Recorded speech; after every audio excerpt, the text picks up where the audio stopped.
안녕하십니까. KDM 파워포인트 성경 공부 시간입니다. 이번 시간에는 조금 어려운 낱말들을 조금 더 듣게 되실 텐데요. 지난 시간에 공부했던 것들을 이제 이어서 오늘 말씀을 함께 나누겠습니다. 우리가 보통 성경 공부 그러면 뭐 이렇게 막 재밌는 이야기 또 성경 속에 나오는 그런 말씀들 이런 것만 우리가 생각하지만 사실은 성경을 우리가 이해하기 위해서 가장 중요한 것 중에 하나가 역사 공부입니다. 이 역사를 바르게 모르면 올바른 신앙생활을 할 수가 없습니다. 우리나라가 일본하고 늘 이렇게 사이 안 좋은 이유 뭔지 아십니까? 바로 역사 때문에 그렇습니다. 우리가 성경의 역사를 바르게 알고 세상의 역사를 이해해야 성경의 말씀, 기독교가 무엇인지 그리고 하나님의 그런 사랑과 하나님의 역사들을 바르게 이해할 수 있는 것입니다. 그래서 오늘은 지난 시간에 우리가 공부했던 거 기억나십니까? 그 물질 문명과 약육강식이라는 건 과연 어디서 나온 거냐? 그것은 바로 인본주의 진화론에서 나온 건데, 그래서 이 인류의 역사의 시작점으로 우리가 올라갔죠. 세상엔 두 가지 역사가 지배하고 있다. 지금 두 가지 역사가 흘러가고 있다는 거죠. 하나는 하나님을 중심으로 한 신본주의 역사, 또 하나는 가인으로부터 시작된 인본주의 역사. 그래서 이 두 가지의 역사가 흘러가고 있는데 안타깝게도 우리들이 세상에서 공부하는 건 주로 바로 이 인본주의 역사입니다. 여기서 물질 문명, 약육강식이 이제 나오게 되고 오늘 우리를 지배하고 있게 되는 거죠. 자, 그래서 이제 그러나 우리가 성경 안에 들어가 보면은 바로 이 하나님이 중심인 이제 역사가 출발하는데 그 시작점이 어디라고 그랬습니까? 바로 에덴 동산. 그래서 그 에덴 동산이 어디에 있었는지 이런 것들을 우리가 현장을 통해서 살펴봤습니다. 자, 에덴 동산에 세 가지 문화가 있었죠. 문화 요소. 첫째는 아름다운 환경, 그다음에 하나님과 같이 사는 삶, 그다음에 사람과 사람이 무슨 질서예요? 약육강식의 질서가 아니고 사랑의 질서. 이것이 하나님이 인간에게 처음에 주셨던 행복의 질서였다는 거죠. 그런데 무슨 일이 벌어졌습니까? 하나님과 맺은 언약이 파괴되고 이 에덴 동산, 행복의 동산, 인간의 역사가 처음 출발했던 현장에서 쫓겨나게 되죠. 그래서 창세기 4장 16절에서 가인이 하나님을 떠나면서 인본주의가 등장하게 됩니다. 자, 이제 오늘은 이 시간에는 바로 이 인본주의의 역사를 좀 더 우리가 살펴보겠습니다. 집중하시면서 한번 들어보시면 재미있는 역사 공부가 되리라고 생각을 합니다. 자, 인본주의의 성격은 무엇일까요? 5가지의 특징이 있는데요. 첫째는 하나님 대신 사람이 중심입니다. 언뜻 들으면 사람이 중심이 좋은 것 같은데 문제는 타락한 인간이 중심이라는 데 문제가 있어요. 그래서 결국 인본주의는 타락한다는 거고, 그 다음에 천국 대신 세상 나라만 추구합니다. 천국을 모르는 거예요. 잃어버린 거죠. 그 다음에 영혼이 아니라 물질이 중심이 된다는 겁니다. 그 다음에 사랑의 질서가 아니라 무슨 질서가 등장했겠어요? 바로 힘의 논리. 그래서 약육강식의 질서가 등장을 합니다. 결국은 구원받아야 될 인간이 구원이 뭔지 모르는, 그래서 구원받지 못하는 역사, 문화, 이것이 바로 인본주의 문화가 되겠습니다. 그래서 결국은 이 같은 인본주의 문화가 지배하는 이 세상의 모습을 보면은 우선 우상의 세계가 됩니다. 하나님을 떠났지만 인간은 하나님과 같이 살도록 만들어져 있어요. 그래서 인간은 결국 하나님을 떠나 있지만 하나님을 안 믿는 게 아니라 다른 신들을 하나님으로 믿는 거죠. 그래서 인본주의 세계는 우상이 가득 차게 되는 것입니다. 그 다음에는 물질 문명이 발전해요. 어떻게 보면 좋은 일이죠. 물질 문명이 발전해서 혜택을 많이 본다는 것은. 근데 이것이 우리를 지배해버린다는 데 문제가 있습니다. 그 다음에 방탕과 타락이죠. 여기서는 뭐 죄가 중요한 게 아니라 즐기는 게 중요하기 때문에 방탕과 타락을 가져오게 됩니다. 그리고 약육강식, 사랑의 질서가 이제 없어져 버렸죠. 그 대신에 힘 있는 사람이 힘 없는 사람을 지배하는, 약한 자는 노예가 되고 종이 되는 바로 약육강식. 여기에서 어떻습니까? 인간의 가치가 존귀하게 인정받을 수 있을까요? 아닙니다. 하락하게 되고 땅바닥에 떨어지게 되는 거죠. 이것이 오늘 우리들이 살고 있는 세상의 모습이에요. 보십시오. 온 세상은 지금 우상으로 가득 차가 있고 물질 문명은 발전했지만은 방탕과 타락, 성적인 타락, 약육강식 인간의 가치 땅바닥에 떨어져서 정말 분노와 좌절, 우울증 이런 것들을 가지고 사람들이 고통을 받습니다. 그리고 이제 이런 세계는 결국은 멸망으로 들어가게 되는 것이죠. 그래서 인본주의가 지배했던 세상은 항상 뭐 스스로도 부패해 갔지만은 그러나 나중에 보면 하나님이 심판하시는 이런 역사들이 쭉 나타나는 것을 우리가 볼 수가 있습니다. 자, 이제 여기서 우리가 중요하게 생각해야 되는데 그것은 뭐냐면 오늘 우리에게 영향을 미치고 있는 인본주의, 이것을 우리는 현대 인본주의다 이렇게 표현을 합니다. 그러니까 인본주의 역사를 말할 때는 하나는 고대 인본주의, 가인으로부터 출발해서 그 다음에 노아 홍수 심판을 거쳐서 망하고 그 다음에 바벨탑을 통해서 온 세계로 흩어진 문화, 그리고 세계 각곳에 물질 문명의 도시, 국가들을 만들면서 나중에 가서 보면 다 멸망했던 역사. 그러다가 오늘 우리에게 영향을 미치고 있는, 직접 영향을 미치고 있는 현대 인본주의가 등장을 하게 됩니다. 여기서 진화론이 등장을 하게 되는 것이죠. 자, 그러면 현대 인본주의의 역사는 이제 어떻게 나타나고 있느냐, 이것을 우리가 살펴보면서 이것을 이해하기 위해서는 이제 고대 인본주의의 역사를 한번 쭉 보도록 하겠습니다. 자, 먼저 고대 인본주의는 어디서부터 출발해요? 가인으로부터 시작을 합니다. 창세기 4장 16절이죠. 그 다음에 노아 홍수 심판이 왔습니다. 그 다음에 바벨탑 사건으로 세계로 흩어집니다. 그 다음에는 흩어진 이 바벨탑의 문화, 인본주의 문화는 세계 곳곳을 흘러가면서 이제 인본주의 이제 성을 만들고 인본주의의 그런 물질 문명이 발전한 도시들을 만들어요. 어떻게 보면은 이 물질 문명이 발전한 도시나 국가들은 대체적으로 다 인본주의의 사상이 지배를 하고 있는 것을 볼 수가 있습니다. 소돔 고모라를 만들었죠. 애굽의 문화를 만들었죠. 그 다음에 하나님께서 항상 가나안 땅의 문화를 본받지 말라, 가나안 땅의 문화를 만들었죠. 여기가 성적인 타락이 얼마나 심했냐면은 이 동성연애뿐만 아니라 인간이 동물과 성적 관계를 가질 정도로 가나안 땅의 성적 문화는 타락해 있었습니다. 그래서 하나님께서 그 문화를 경계하신 거죠. 그 다음에 나중에 이제 아시리아 문화로, 그 다음에 바벨론 문화로 발전하고, 그 다음에 페르시아 문화로 발전하고, 그 다음에 그 유명한 헬라, 오늘날 경제 문제 때문에 흔들거리고 있는 그리스 문화를 만들게 된 겁니다. 그리고 이제 구로마의, 예수님 당시에 로마의 문화를 만들었고, 그 다음에 요한계시록서에 나오게 될, 앞으로 나타나게 되는 신로마 제국. 어쩌면 우리는 지금 요 시대 속으로 들어가는 그런 역사 속에서 살고 있다, 이렇게 볼 수 있는 거죠. 자, 우리가 여기서 이제 하나 기억해야 될 게 있습니다. 그게 뭐냐면은 그것이 이제 그 인본주의 역사를 이렇게 쭉 따라가다 보면 로마가 나옵니다. 그래서 헬라에서 사실 인본주의 철학, 문학, 예술이 엄청나게 발전했죠. 그런데 이 헬라의 문화와 예술들이 꽃피고 열매 맺은 것은 로마입니다. 왜냐하면 로마는 정치적으로 세계를 지배했기 때문에 온 세계 속으로 로마, 헬라의 문화와 철학이 들어가게 된 거죠. 그런데 여기서 우리가 주의 깊게 살펴야 될 대목이 뭐냐면 당시의 인본주의의 제국이었던 로마 제국에 복음이 들어갔다는 거죠. 자, 그 복음이 사도행전 28장 16절에 보면은 사도 바울이 로마에 들어갑니다. 물론 그 이전에 오순절 때 로마에서 온 사람들이 은혜 받고 가서 로마 사람들에게 복음을 나누면서 로마 교회가 탄생했습니다만은 본격적인 것은 바울이 로마에 들어가면서부터죠. 그래서 로마는 본격적인 이제 복음을 받아들이기 시작하고 마침내는 어떤 결과가 왔습니까?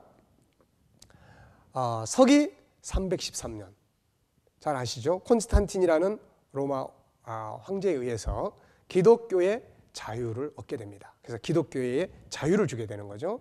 그리고 이제 얼마 지나지 않아서 기독교는 이제 국교가 됩니다. 기독교는 이제 로마 제국 내 국교가 돼요. 그래서 모든 로마 제국 내 사람들이 다 예수를 믿어야 되는 그런 이제 국교가 돼버린 것이죠. 자, 그런데 우리가 이 로마 교회 역사를 쭉 보다 보면은 이제 나중에 어떤 결과들이 옵니까? 로마의 교황이 등장하기 시작하면서부터 이제 로마는 정치화되기 시작합니다. 로마 기독교는 정치화되기 시작하고 어떻게 보면은 이제 인본주의화된 기독교가 돼버리기 시작을 한 것이죠. 그래서 로마의 이제 로마 교회의 교황들이 이제 본격적으로 등장하는 것이 바로 500년대 이제 이후부터인데, 그때부터 시작해서 루터가 종교 개혁을 하게 된 1517년, 바로 그때까지를 사람들은 뭐라고 이야기합니까? 중세 암흑시대, 이렇게 표현을 합니다. 자, 이때 이 암흑시대에는 어떻게 보면은 생명력을 잃어버린 기독교가 지배를 하게 되죠. 자, 기독교가 생명력을 잃어버리면 사람들을 그야말로 노예로 만들어버립니다. 여기 문제가 있는 거예요. 그래서 이때 당시에는 조금만 개혁적인 이야기를 하면 다 이단시 돼서 뭐 화형을 당한다든지 그렇게 고통을 받게 되죠. 그러면서 인간의 지식이 발전하면서 또 신대륙들을 발견해 나가면서 또 농업시대가 점차 산업화 시대로 이제 가게 되면서 인간의 눈이 더 뜨여지면서 인간들은 무슨 생각을 하게 됩니까? 이제 이 타락해버린 기독교, 정치화된 기독교, 인간을 노예처럼 만들어버리는 이 기독교에 대한 반기를 들기 시작을 합니다. 그래서 사람들은 이제 신을 버리겠다. 하나님 필요 없다. 뭐 우리를 노예로 삼는 이 신은 필요 없다. 그래서 인간을 위한, 인간에 의한, 인간의 어떤 세계, 인간의 어떤 학문, 인간이 경험하고 인간의 머리에서 나온 그 학문 체계, 그것을 가지고 살자. 이런 운동이 일어나기 시작합니다. 그리고 이제 신앙은 교회로 다 몰아버리는 거죠. 하나님은 교회 가서 믿고, 그 다음에 성경은 믿는 사람들이나 봐야 될 책이다. 뭐 이렇게 된 거죠. 이것을 우리는 뭐라고 말하냐면 르네상스다, 이렇게 이야기를 합니다. 르네상스. 이 르네상스를 상당히 새로운 시대로 접어든 것으로 설명을 하고 있지만, 그 안에 좀 더 자세하게 안에 내용을 들여다보면은 사실은 기독교적 가치를 버리고 인간 중심의, 다시 말하면 헬라와 로마에 가지고 있었던 문화와 예술, 철학을 다시 가지고 와서 기독교 체계의 가치를 버리고 그걸 중심으로 한 이제 학문과 문화와 예술을 시작하게 된다. 그런 이야기가 되겠습니다. 어떻게 잘 이해되셨습니까? 자, 그래서 우리가 르네상스, 이걸 다른 말로 말하면 문해혁명인데 문화와 예술의 혁명입니다. 그래서 이 오늘의 현대 인본주의는 바로 여기서부터 출발합니다. 인본주의의 대표적 국가였던 로마에 복음이 들어가서 기독교의 가치가 이제 시작이 되는데 교회가 타락해버려요. 타락한 교회는 생명을 주는 게 아니라 인간을 고통스럽게 노예로 만들어버려요. 타락한 인본주의 기독교가 그런 것이죠. 여기에 사람들은 반기를 듭니다. 신은 필요 없다. 이제 인간에 의한, 인간을 위한, 그야말로 인간들을 중심으로 한 학문과 세계를 만들어보자. 이렇게 해서 출발한 것이 바로 르네상스다. 문해혁명이다. 그러다 보니까 이들이 이제 그 기본적 학문으로 삼았던 것이 무엇이겠습니까? 이제 기독교적인 가치를 버렸으니까 이 인간적인 학문의 기본적인 뼈대를 만들어내야 되는데, 그것이 바로 헬라와 로마에서 지난날 가지고 있었던 그런 예술과 문학이었다는 것이죠. 자, 다시 한번 보겠습니다. 인본주의의 세계에 대해서 지금 다시 한번 설명을 하겠습니다. 애굽, 아수르, 바벨론, 메데바사, 헬라. 헬라가 바로 인본주의 문화를 꽃피웠던 나라죠. 그 다음에 로마, 그것이 열매 맺었습니다. 그러다가 로마에 뭐가 들어갑니까? 이제 그러다가 로마에 복음이 들어가게 되죠. 그래서 로마가 신본주의 국가로 바뀝니다. 그러다가 이제 이 로마가 타락하게 되죠. 이때를 가리켜서 뭐라 그래요? 중세 암흑시대, 이렇게 말합니다. 그리고 이제 이 과정을 거쳐가면서 사람들은 하나님을 버리고 이제 인간이 중심이 된 그런 세계를 다시 만들자, 이렇게 해서 르네상스, 문해혁명이라는 것이 등장을 했다는 것이죠. 근데 이제 이때 등장했을 때의 기본 뼈대는 무엇이었느냐?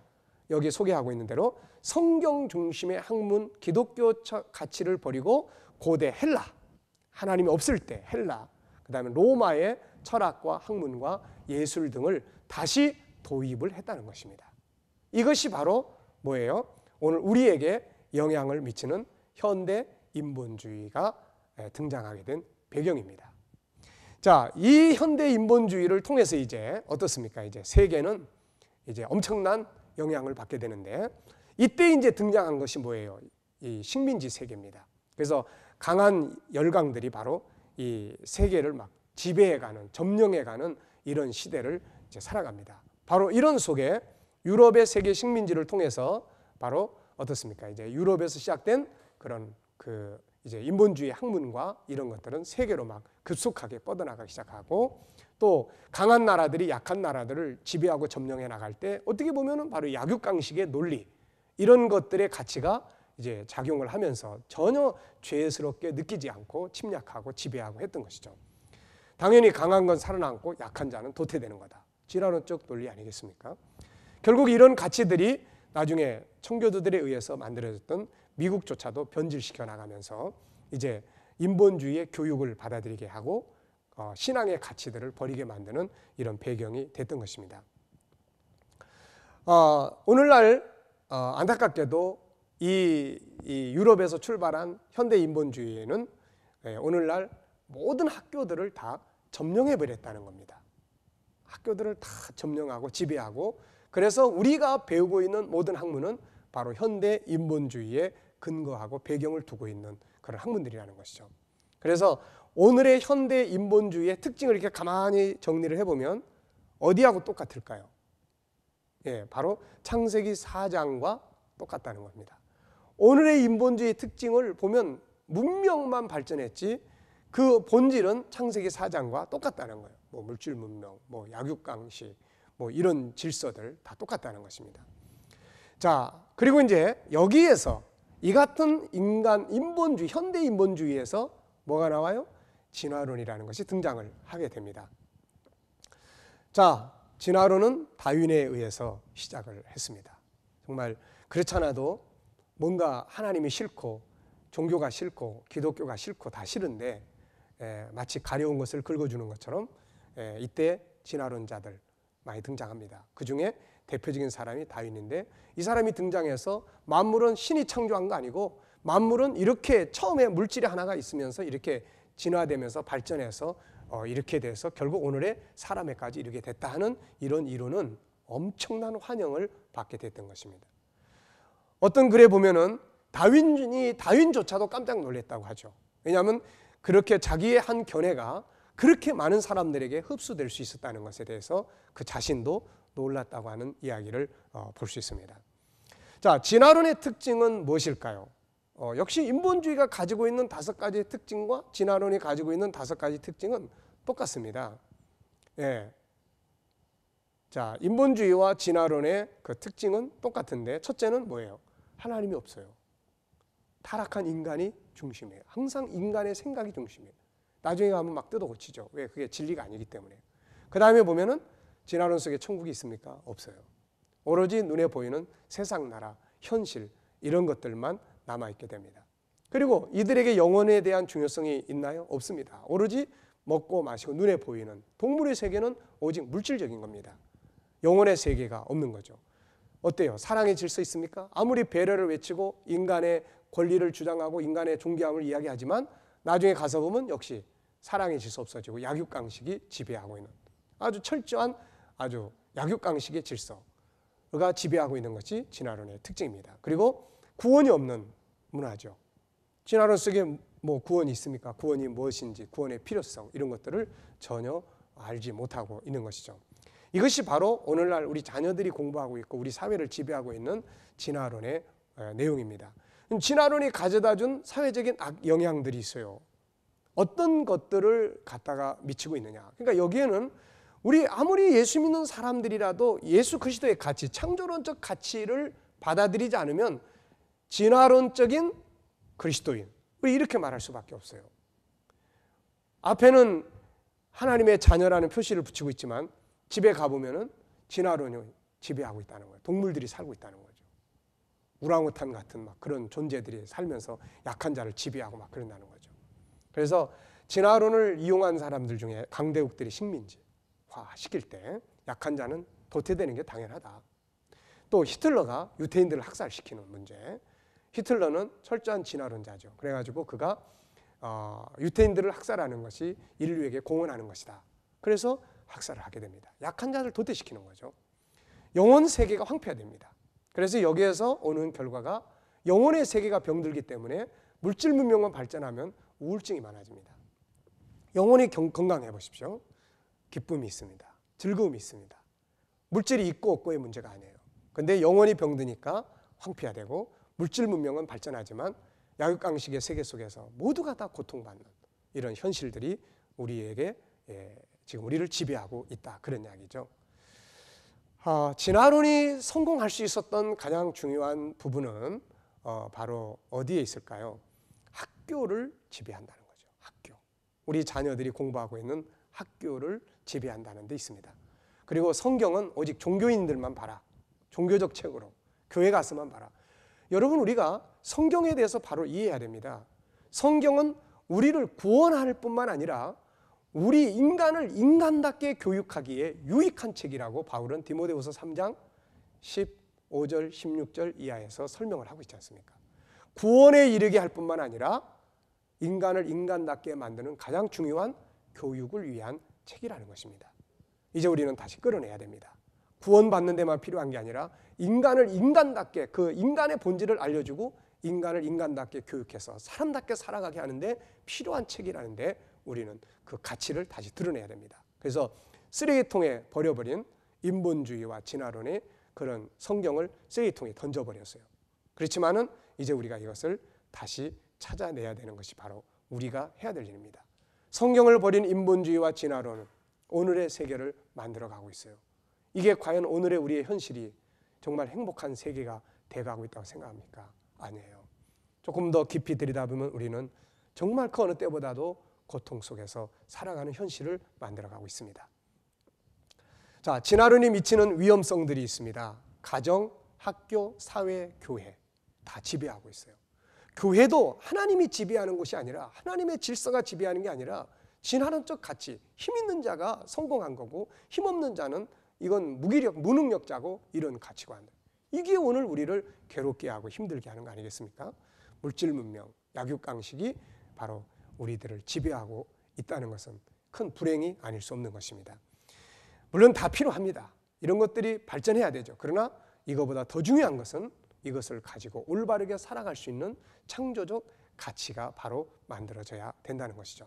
자, 더 늦기 전에 성경의 가치, 이제는 인본주의 가치, 진화론의 가치가 아니라 성경의 가치, 창조의 가치가 회복되어져야 됩니다. 더 늦기 전에 이제 우리는 창조론의 교육과 가치관을 회복할 수 있어야 될 것입니다. 그래야 하나님의 자녀가 하나님의 자녀답게 살 수 있는 그런 축복의 열매를 맺게 되는 거 아니겠습니까? 자, 오늘의 공부는 조금 딱딱한 부분이 있었죠. 그러나 꼭 기억해 두시기 바랍니다. 오늘 우리를 힘들게 하는 것은 바로 물질 문명과 약육강식의 질서인데 이게 어디서 나왔어요? 하나는 진화론, 그 다음에 또 인본주의. 현대 인본주의는 르네상스로부터 출발한다. 고대 인본주의는 바로 가인으로부터 출발을 했다. 그래서 오늘의 현대의 인본주의, 오늘의 우리의 살아가는 세계와 그 다음에 뭐예요? 가인의 세계를 보면 창세기 4장의 모습을 보면 똑같습니다. 물질 중심, 다처주의, 육적인 쾌락, 그 다음에 뭐 우상 숭배 다 똑같습니다. 신앙의 위대함이 무엇입니까? 하나님을 안다는 것이고 하나님을 안다는 것의 중요성이 무엇입니까? 그 안에서 나를 발견한다는 것입니다. 우리가 성경을 읽을 때 그 안에서 여러분의 참 모습을 발견해 갈 수 있기를 바랍니다. 이번 시간은 여기서 마치도록 하겠습니다. 수고하셨습니다. 대단히 감사합니다.